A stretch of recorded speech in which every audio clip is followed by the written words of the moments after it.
Welcome to Mechanical Drawing and Design N6.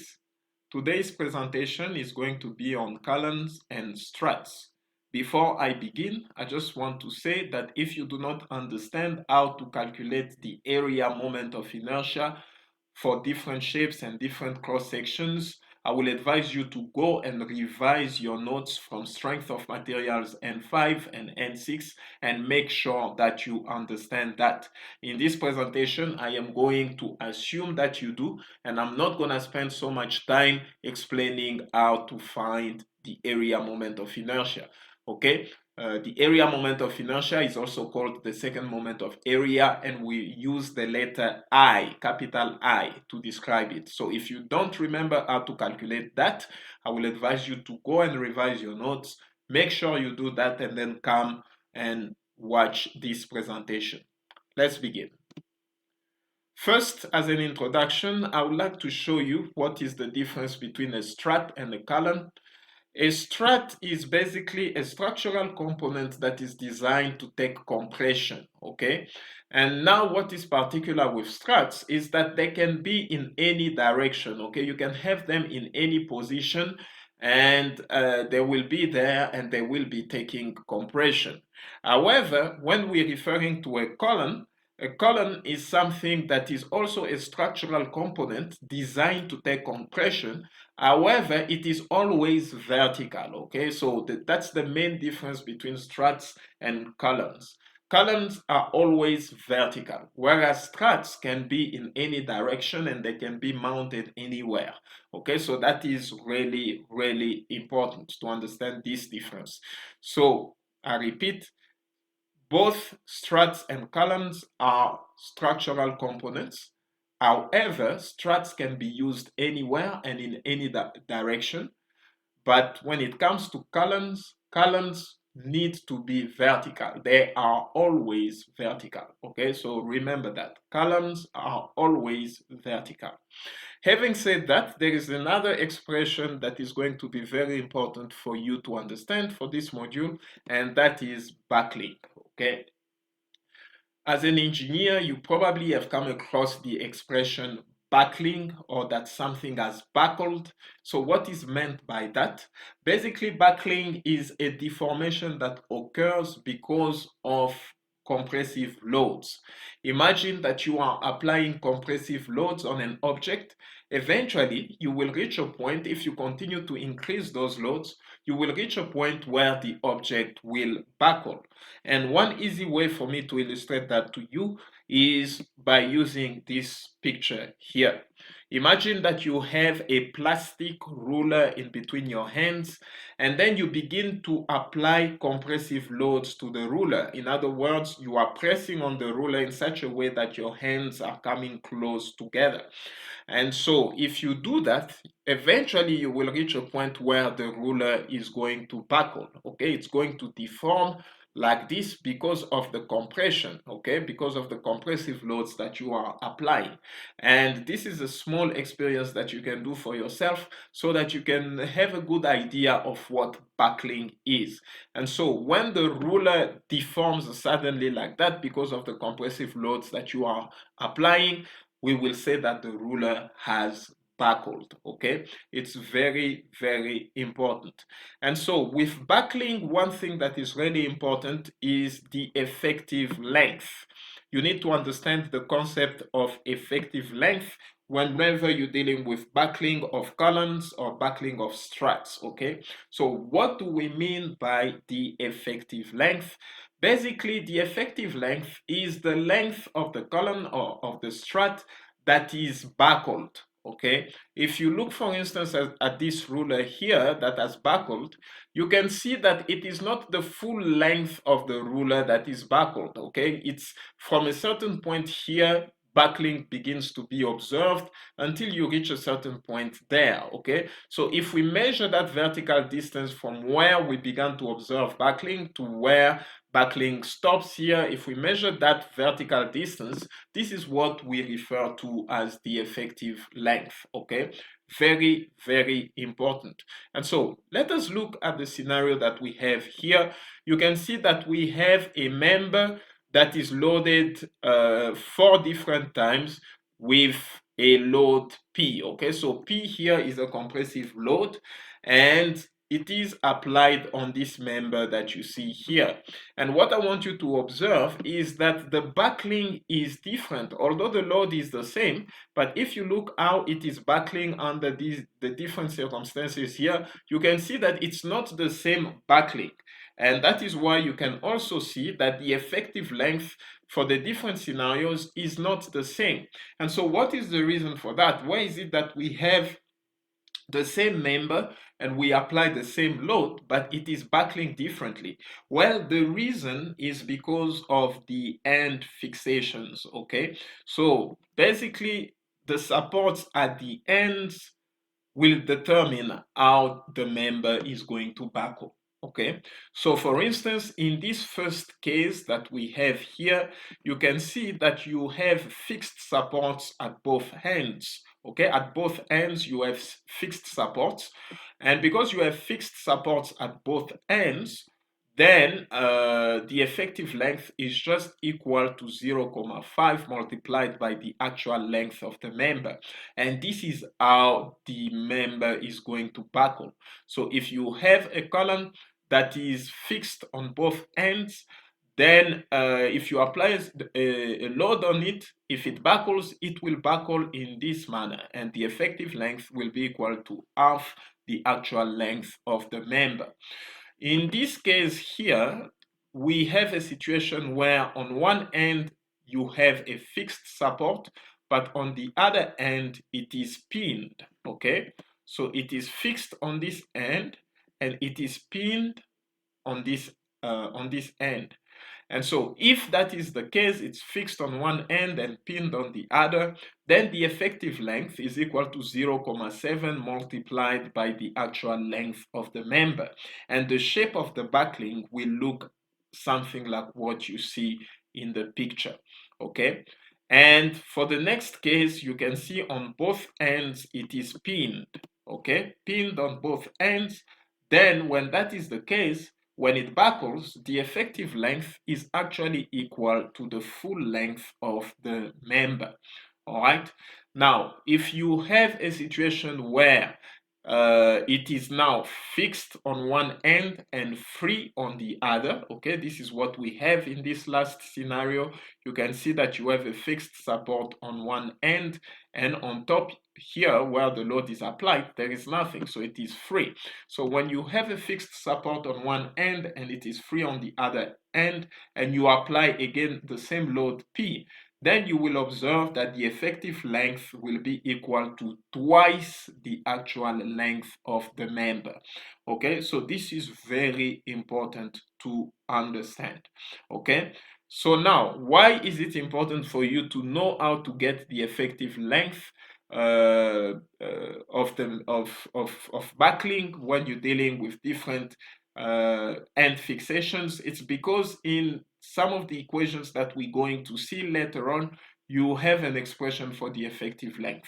So it's going to be up to you to read the question carefully and to understand what type of support you have, what type of end fixation you have, and then from that you will be able to establish a way of calculating the effective length, because they will usually give you the actual length of the member. So depending on the end fixations, you will know how you can get the effective length, okay? Very, very important. And by the way, just to give more clarity, when I say end fixation, I just mean supports. Okay, the end fixations are the supports. Okay, so like in this case, the end fixations are fixed. Okay, in this case, one is fixed, one is pinned. Okay, so don't get carried away by that. And also, you may come across a question where they tell you that it is hinged. Okay, if they say that the ends are hinged, okay, it's the same thing as saying they are pinned. Okay, pinned, hinged, it's the same thing. Okay, very important. And so moving on, now when you have an effective length that is equal to 0.5 L, which is the case when both supports are fixed, okay, then N is equal to 4. Now, what is n? N is the end fixation coefficient. It is also a number that you will have to find to be able to use some of the equations that we're going to see later on. So it's going to be up to you to remember that when you're dealing with a situation where the end supports are fixed, n is equal to 4. When you're dealing with a situation where the effective length is equal to 0.7 L, or in other words, one support is fixed and the other is pinned, okay? In that case, the value for n that you use is 2. When you're dealing with a case when where both ends are pinned, okay, the effective length is equal to the actual length of the member. In this case, the end fixation coefficient n is equal to 1. When you're dealing with a situation where one end is fixed and the other end is free, or said in other words, the effective length is equal to twice the actual length of the member, in that case, the end fixation coefficient n is going to be equal to 0.25, okay? So it's gonna be up to you to be able to recognize what scenario you're dealing with, and from there you will know how to get the effective length, and also you will know what is the corresponding value for n for that particular case.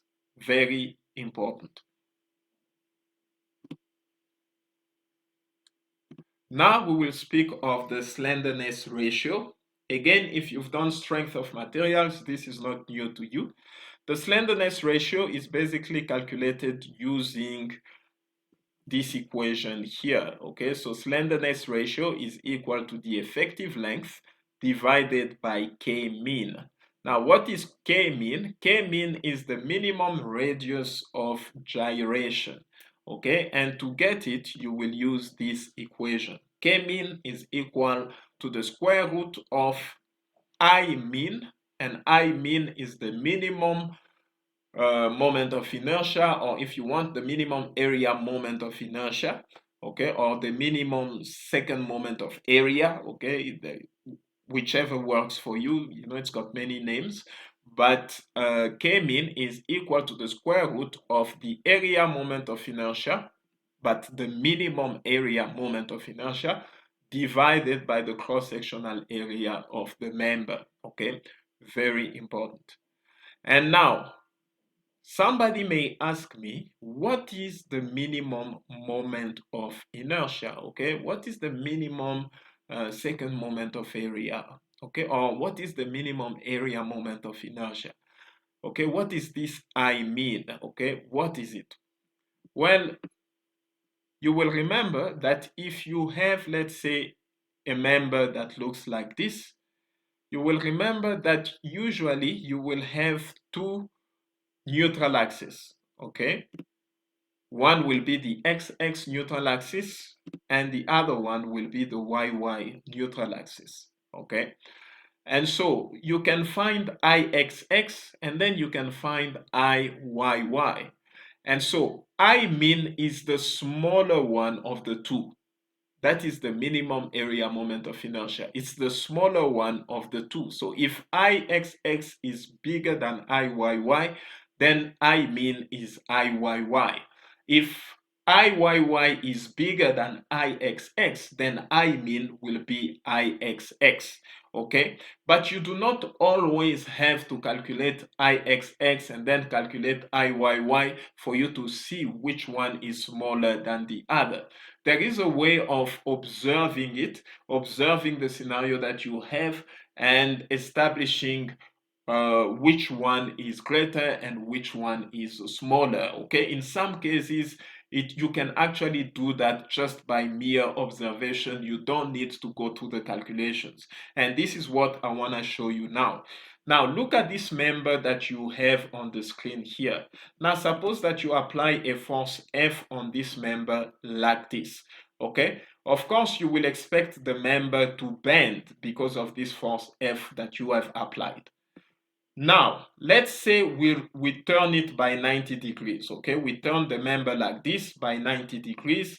Okay, we rotate it by 90 degrees in such a way that the y-y neutral axis becomes horizontal and the x-x neutral axis now becomes vertical. Okay, so we pretty much just take this and rotate it by 90 degrees so that it looks like that. Okay, so now when we have this member in this position, we come and we apply again this same force F. Okay, and we apply it there. Of course, again, because of this force F, you will expect the member to bend, okay? But now my question to you is, in which case is this member going to bend more? Because it's the same member and the same force applied to it. However, the member is just rotated. So now, in your opinion, do you think that the member is going to bend more here, or is it going to bend more here? Okay, if you said that it's going to bend more here, then you are right. Of course, if this member is rotated by 90 degrees like this, and you apply the same force F here, it is going to bend more in this case than it will bend here for the same force, just because of the way it is placed, okay? So since it is going to bend more here, okay, we will say therefore that the y-y neutral axis is not as resistant as the x-x neutral axis when it comes to bending, okay?